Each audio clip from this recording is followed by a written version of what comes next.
Greetings. This is Doc Ock coming to you live and direct today from Black Facts headquarters. Another day, another holla. And today we've got a proverb from the Sudan. Termite can do nothing to a stone save lick it. A proverb from the Sudan. Poem for today. Songs for an Afrophone. Songs for an Afrophone. From the mind of Eugene Redmond. Let's see what Eugene has to say about an Afrophone.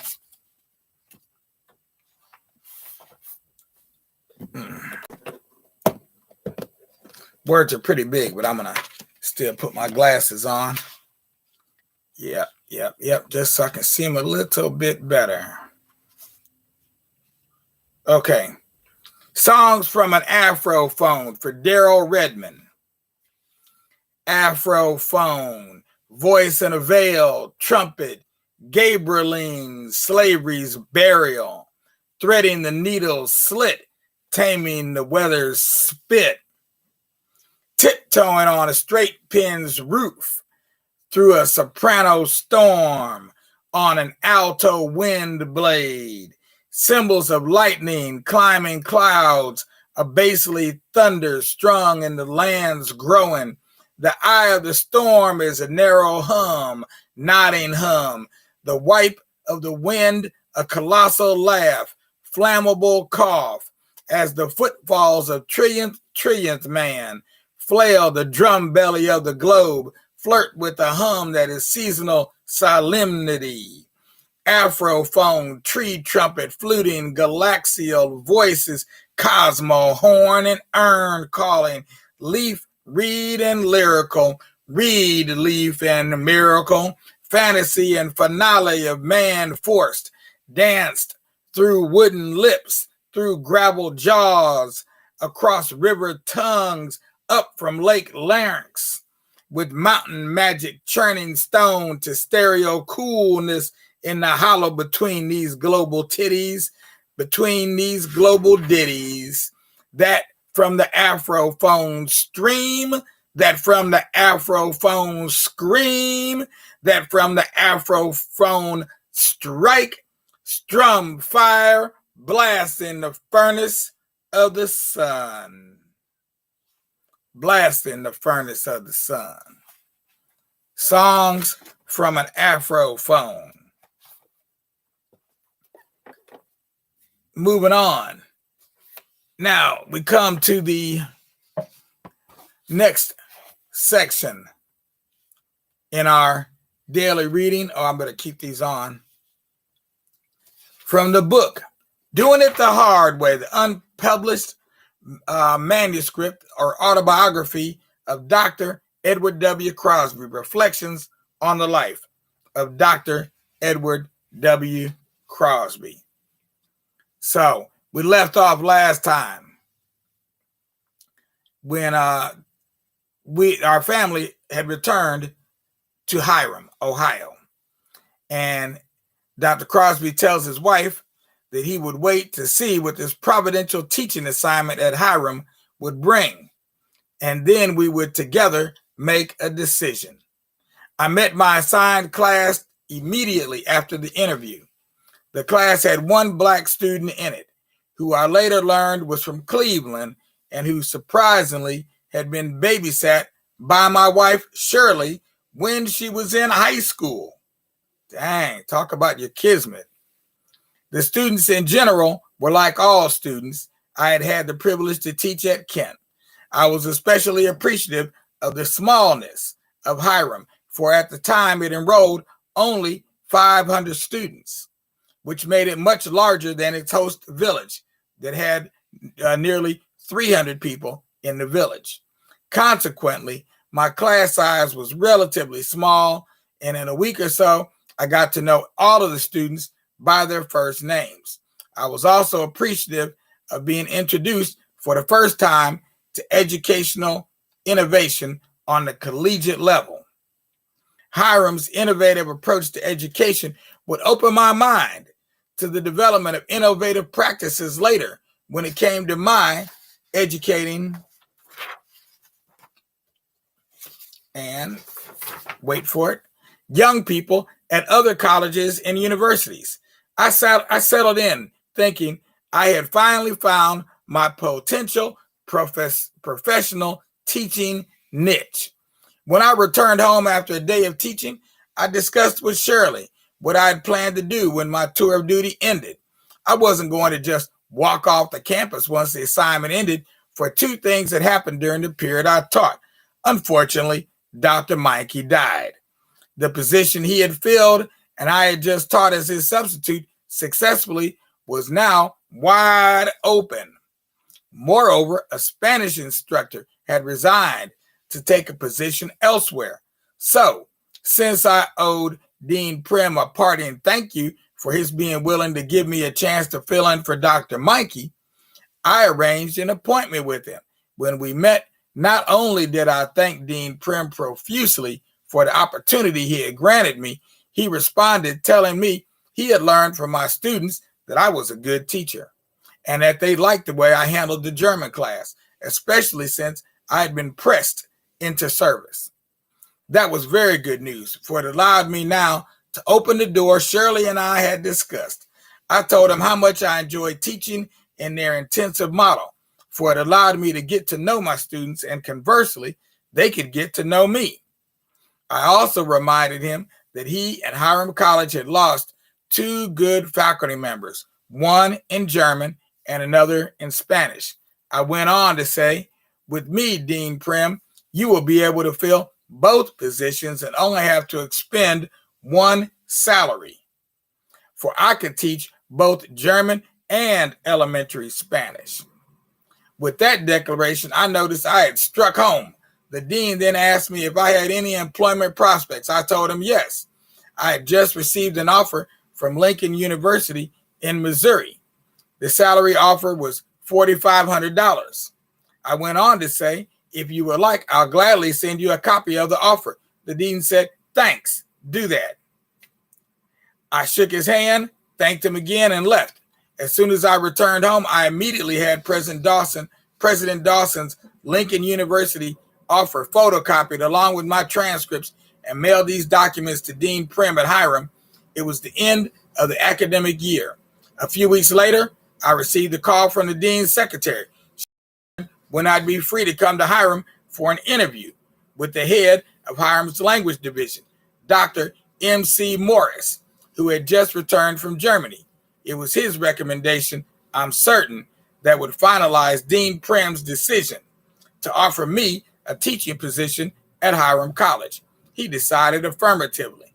I taught at Hiram over a period of 8 productive years, 1958 to 1966, interspersed with a 3-year leave of absence, 2 years studying for the PhD at the University of Kansas from 60 to 62, and a year teaching at Tuskegee Institute from 62 to 63.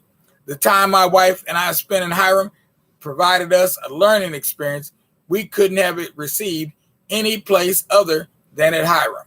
It was the first time, except for my stint in the military, she or I had lived in an entirely, and I mean entirely, white community, except for the small number, small with a capital S, of black students enrolled. We were not only the sole black family living in the village, I was also the first African-American faculty member ever to teach at Hiram since its founding in 1850.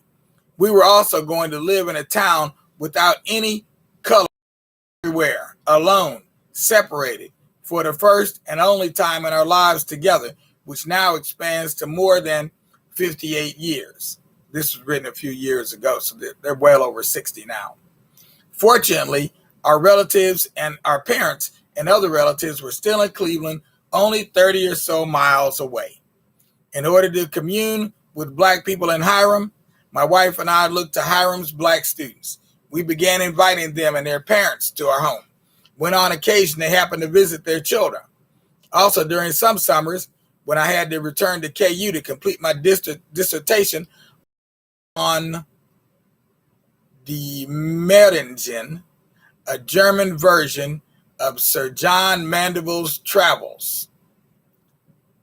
We would select a trusted African American student to live in and watch over our home and dog Liebchen,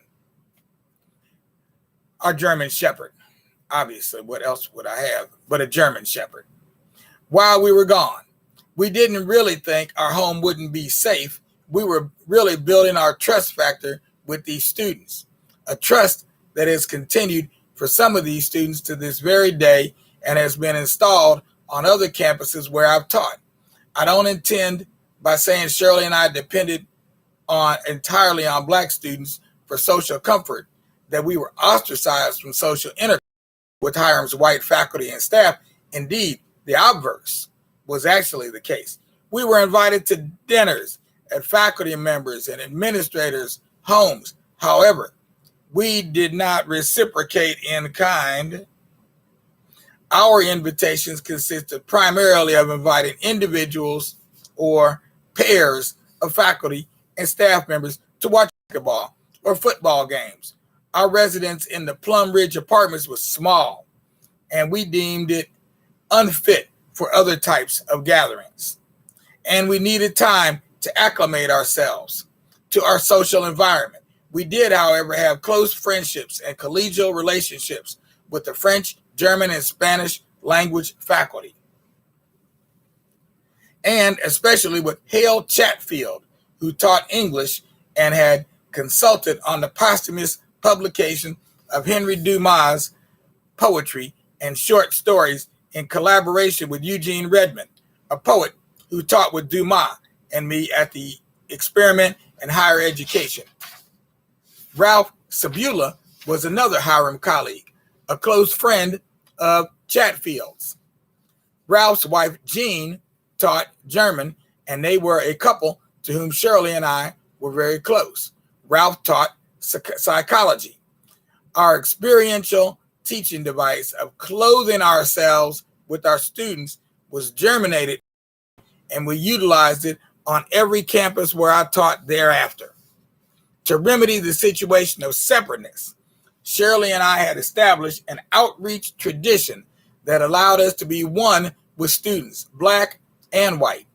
This became our MO at Tuskegee, the University of Kansas, the University of Washington, SIU, East St. Louis campus, and Kent State, where our collaborative husband and wife educational team was particularly effective.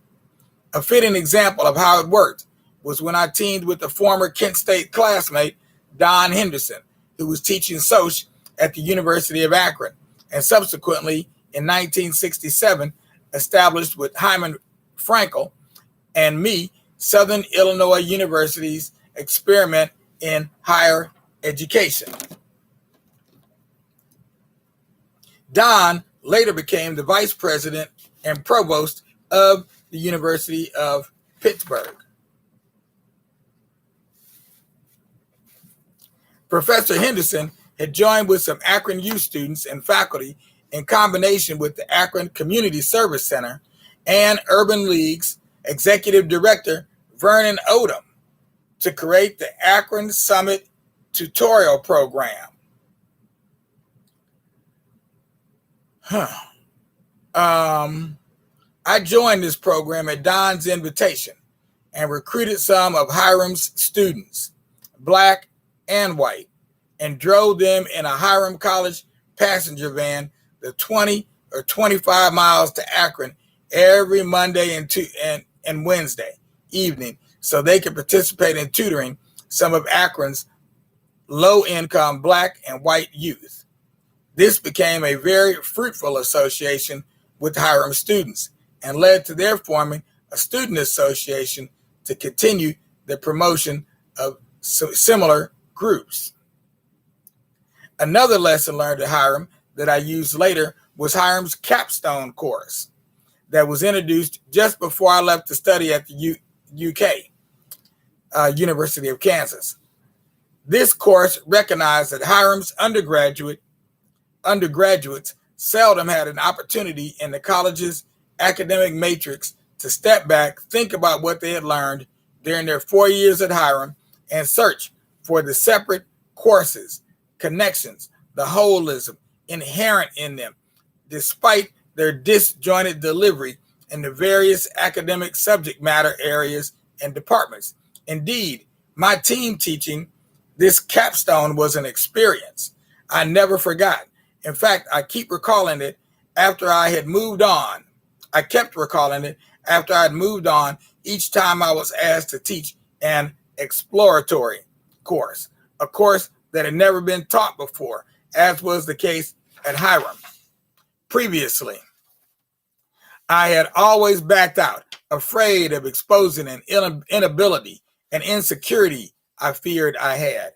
All my young life, I had shied away from exposing my weaknesses. It wasn't until I was asked to team teach this capstone course that I relaxed my insecurities and helped teach this new capstone course. That course not only opened me up to myself, it opened my mind to an aspect of teaching I could remold and put into my educational portfolio and use in East St. Louis in 66 and 67. It was the possibility of being more fully engaged in this direction that forced my leaving Hiram. After being appointed assistant professor of German and Spanish at Hiram in 1958, I was surprised I'd received this rank, given this was my first full-time teaching appointment on the college level. Later, I brought the matter up during a discussion with my mentor at Kent State, Dr. Schroeder. He informed me rank was granted at small private liberal arts colleges using different criteria. He suggested the rank I had received could probably have been based on different criteria that were perhaps determined in many instances on the small liberal arts colleges' ability to attract good faculty. Had I been hired at Kent State, my rank, based on my experience and credentials, might have been no higher than instructor. Were I going to teach molecular chemistry at Kent, the rank would possibly have been higher based not only on the complexity of the course taught, but also on the availability of the talent. After teaching for 2 years at Hiram College and being counseled by Dr. M.C. Morris, I had begun to think about earning a higher degree. MC and his wife Libby were Quakers. My wife and I had never before met such free-thinking individuals. Shirley's Aunt Eula attended Society of Friends meetings. However, in our minds, free-thinking attitude didn't connect with Quakers as such. Libby and MC, their daughter included, possessed, from our perspective, an uncommon relationship with personal values and things. On one occasion, when Shirley and I were visiting, I saw what I thought was just a wooden pipe whistle and inquired about it. I learned it belonged to their daughter, Ruthie, who informed me straight away, es ist ein Blockflöte, die in Deutschland gemacht war. It's a wooden flute made in Germany, in other words. And immediately gave it to us. Shirley and I would have deemed the Blockflöte a treasured possession. Not so in the Morris household. I learned later MC was a relative of either Robert Morris or Governor Morris. Both men had signed the U.S. Constitution on September 17, 1787. Since two Morrises did so, I cannot now say definitively which of the two was related to him. Whatever is the real case, MC told me about his relationship to one of the Morrises and showed Shirley and me antique silverware he had inherited from one of his historic family members. And surprisingly, our time is already up.